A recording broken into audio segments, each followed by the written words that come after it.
Right then, today marks the 1-year anniversary of Manchester United's appointment of Ole Gunnar Solskjaer. In that time, we've had some ups, we've had some downs, we've had some amazing moments, and we've had some that we wish we could probably forget. But let's have a look at the 5 things that we've learned under Ole Gunnar Solskjaer in his first year in charge. In this time period, we've managed to see Ole have 55 games where he's won 28, drawn 13, lost 14, and has got a win percentage of 50.9. In the Premier League, it's just under 53%, which makes it a slight bit better, I guess, but it makes it better than a couple of other peers around this time. So it's not terrible, but obviously we would like it a little bit higher if we could. First thing that we learned then is Ole is playing the kids. Now, obviously, Manchester United have got a rich history, but a rich history doesn't really do it justice. We have got a history like nobody else. 4,001 consecutive games, over 80 years where an academy product has been part of our first team squad unbroken. I was quite worried that that was not going to be the thing when Jose Mourinho came in, but thanks to Scott McTominay and Marcus Rashford, and I guess Paul Pogba and Jesse Lingard, that tradition carried on. Ole Gunnar Solskjaer, though, has debuted 10 players. He's given debuts to Chong, to Greenwood, to Laird, to Williams, to Bernard, Levitt, Damani Mella, Ramazani, and Ethan Galbraith. He's not just paying lip service to the tradition. He's giving these lads debuts and he's also giving them minutes. Now, some of those that featured against Astana, probably not going to play week in, week out, but I do think they're going to have careers. If not at Manchester United, they'll have them elsewhere, and they're definitely not just playing their last minutes for United in that game because Ole needed to do whatever. He's playing the kids week in, week out, and actually some of those youngsters are really starting to put pressure on some of the members of the first team for a position. Axel Tuanzebe, Brandon Williams, started out well on the periphery, really now forcing their way in. Mason Greenwood, many people saying, give this guy a start in the Premier League. You might start to see Mason Greenwood given a start in the Premier League. I'd go even one further and say that I think Mason Greenwood might be one of the most managed transformations from an academy player into a first team player, and I've got to put a lot of the credit for that with Ole Gunnar Solskjaer, and probably some with Nicky Butt as well, and possibly Kieran McKenna as well. Mason Greenwood is getting minutes at the right time, he's getting played at the right time, and he seems to be hungry. He doesn't seem to be getting too much. He's been pulled out of the team when he's needed to, and he's been put back into the team when he needs to. He's red hot at the moment, and this is what you want from your youngsters. When they're hot, you play them, and when they're a little bit off it, because you're not going to get consistency with youngsters, pull them out the limelight, work on them in training a little bit, and give them another chance when they're ready to go. 2, he is the man for the big games. Now, this gives me a lot of joy and a lot of hope as we are entering the latter stages of the Europa League. We're now in that semi-final against Manchester City in the League Cup. We could be going on in the FA Cup. Ole Gunnar Solskjaer, for me, is proving that he is the man for the big games, the man for the big occasion. And people go, oh, our tactics are just counter-attacking. Well, it's a valid tactic. I don't see the issue.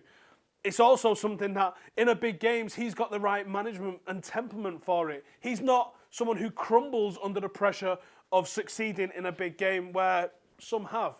He's someone that I would have a lot of confidence if we was in a cup final that he would get the job done, and ultimately that's what we're in football for, right? Is to win trophies. He's got an 83.3% win rate against the top 6 this season. That's ridiculous. We've taken points off Liverpool, the only team to do so in the Premier League so far this season.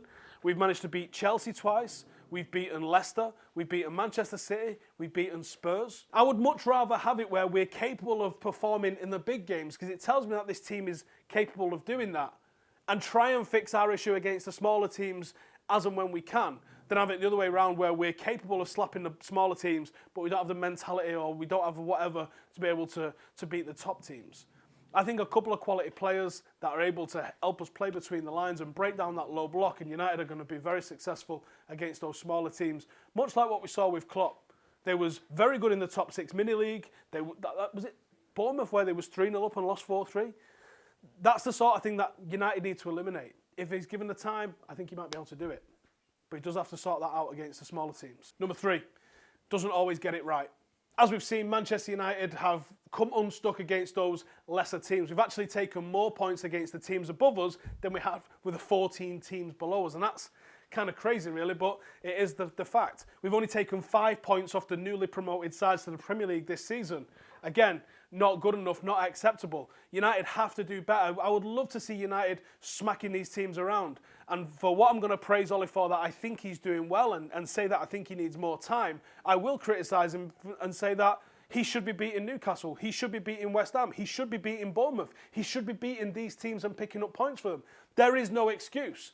But one bad game against these in the middle of a rebuild isn't enough to throw the baby out with the bathwater and just be like, sack him and get somebody else in.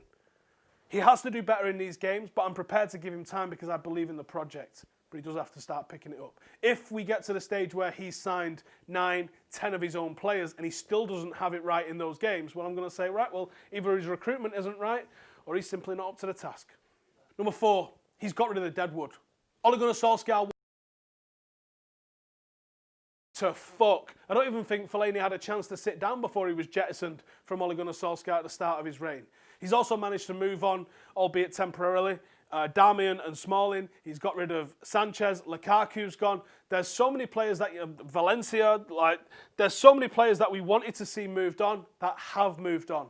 He started to clear the culture of the past it, big contract players. There's talk that Mata, Young, possibly Phil Jones are all going to be moved on either January or next season in the summer as well. Matic, and he's replaced them with a culture of young players. Now, whether or not this ultimately ends up being successful, Ole Gunnar Solskjaer said so himself recently in a press conference where he said, it used to be that in training, you didn't know what you was going to get.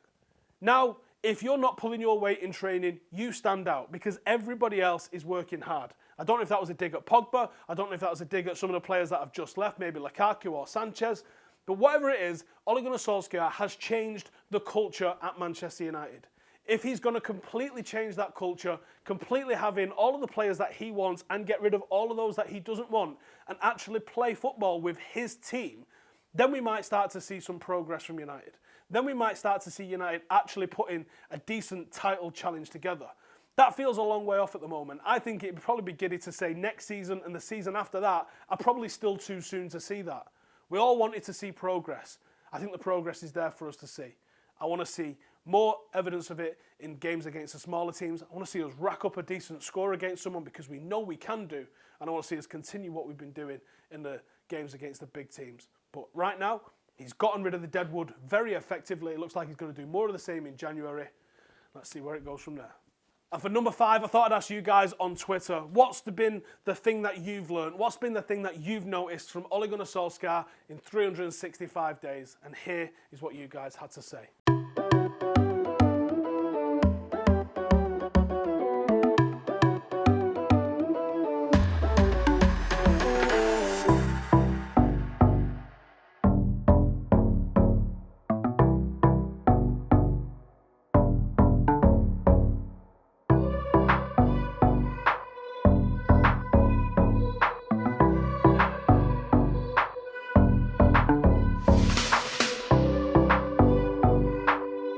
So that is it from this video. Thank you guys for everybody who got involved on Twitter and give me their answers. Thank you to everybody that has watched this video. Make sure to give it a like, give it a subscribe.